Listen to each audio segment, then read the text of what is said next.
Lissu is such a political genius. He has a way of exposing dhulma, yani bila kutumia nguvu kabisa. Leo ameingia, amepelekwa mahakamani, kumbe amepelekwa pale akiwa bado hakuwa amepewa chakula. Mtu mwingine angeweza kufika pale na kuanza kulalamika na kulia, jamani, hata kama mimi ni mfungwa ndio kumninyime chakula? Kwani chakula tu jamani ndio kitu cha kumnyima mtu? Lakini yeye kaingia akasema sentensi mbili tu. Kwanza kaanza kuuliza, mmekula?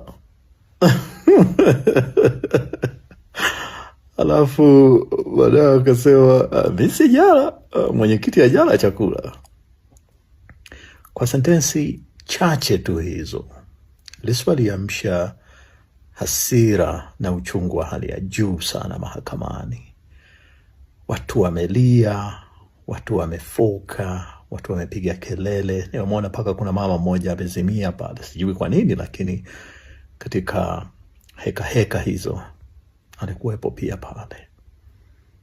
Ni ule uwezo ule wa kugeuza these political moments, these political incidents ambazo mtu mwingine angeweza kuona akazisema labda kwa maneno mengi sana au kwa namna fulani sijui ya hasira na nini, but he said it in a very simple way, na akaweza kuamsha hisia za watu kiasi kile.